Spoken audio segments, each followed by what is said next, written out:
ایک دور دراز علاقے میں ایک شہزادہ اورحان پیدا ہوا۔ وہ بہت ہنس رہا تھا اور خوشی سے مختلف آوازیں بھی نکال رہا تھا۔ جہاں سب لوگ خوش تھے وہیں پر ایک نجومی عورت بہت اداس بیٹھی تھی، کیونکہ اس نے علم نجوم سے حساب کتاب لگایا تھا۔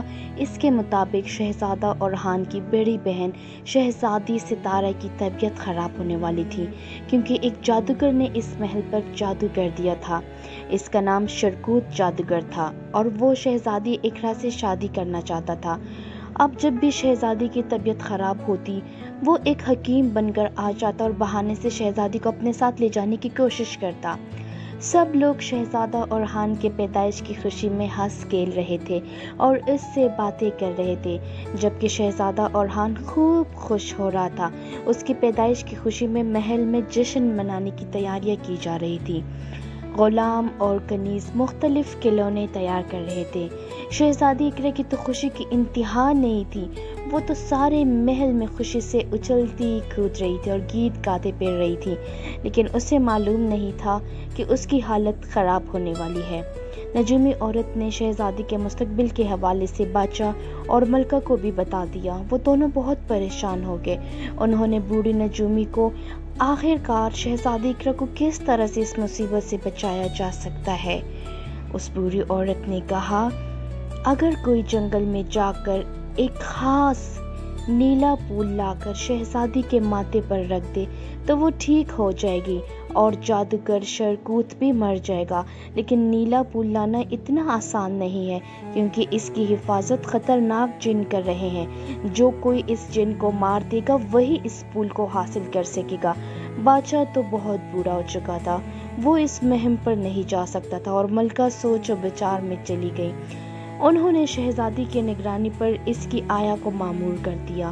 شہزادی اقرا کے بارے میں دوسرے ملک کے شہزادے یوسف کو بھی پتہ چل گیا۔ وہ شہزادی کو پسند کرتا تھا اور اس سے شادی کرنا چاہتا تھا۔ شہزادی اقرا کی حالت بہت خراب ہو گئی اور وہ بستر کے ساتھ لگ چکی تھی۔ شہزادہ یوسف بادشاہ اور ملکہ سے بات کرنے ان کے ملک چلا گیا اور کہا کہ مجھے شہزادی کی طبیعت خرابی کا پتہ چلا۔ میں شہزادی کی خاطر جنگل میں جا کر وہ نیلا پھول ضرور لاؤں گا۔ بادشاہ نے شہزادہ یوسف کو سمجھایا کہ یہ ایک خطرناک مہم ہوگی اور اس میں خطرناک جن سے مقابلہ کرنا پڑے گا۔ شہزادہ یوسف نے بادشاہ کو تسلی دی اور کہا کہ اسے خدا پر پورا بھروسہ ہے، وہ ضرور اس مہم میں کامیاب ہو کر آئے گا۔ بادشاہ نے اسے مہم پر جانے کی اجازت دے دی۔ ادھر شہزادی اقرا کی طبیعت پہلے سے بھی زیادہ خراب ہو چکی تھی۔ کبھی وہ سو جاتی تھی، کبھی جاگ جاتی تھی اور پھر بے ہوش ہو جاتی تھی۔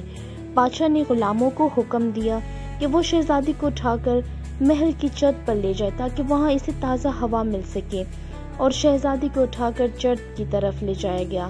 شہزادہ یوسف ریاست کے ایک بوڑھے آدمی شہزادے کو جادوئی تلوار دی اور کہا کہ اگر وہ ہمت سے اس جنگ کا مقابلہ کرتے ہوئے اس کی ٹانگ پر اس تلوار سے زخم لگانے میں کامیاب ہو گیا تو وہ جن مر جائے گا اور یوں شہزادہ اس نیلے پھول کو حاصل کر سکے گا۔ شہزادہ تلوار لے کر روانہ ہو گیا۔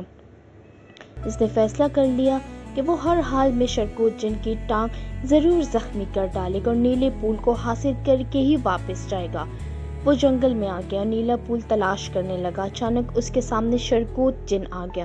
شہزادے نے اپنی تلوار فوراً نیام سے نکالی اور اس کا مقابلہ شروع کر دیا۔ دونوں ایک دوسرے پر حملہ کرتے رہے اور شہزادہ یوسف اپنے ایک حملے میں کامیاب ہو گیا۔ اسے تلوار سے شرکوت جن کی ٹانگ زخمی کر ڈالی اور وہ مر گیا۔ شہزادے نے نیلا پھول توڑ لیا اور اسے لے کر محل آ گیا۔ سب لوگ بہت خوش ہوئے۔ نیلے پھول کو شہزادی اقرا کے ماتھے پر رکھ دیا گیا اور ذرا ہی دیر بعد اسے ہوش آ گیا اور وہ ٹھیک ہو گئی۔ محل کے سب لوگ بہت خوش ہو گئے۔ شہزادہ یوسف نے شہزادی اقرا سے شادی کی خواہش ظاہر کی، جسے بادشاہ نے فوراً قبول کر لی۔ بادشاہ نے دونوں کی منگنی اور پھر عنقریب شادی کا اعلان کر دیا۔ محل کو پھولوں سے خوب سجا دیا گیا اور سب لوگ بلند آواز سے خوشی کے گیت گانے لگے۔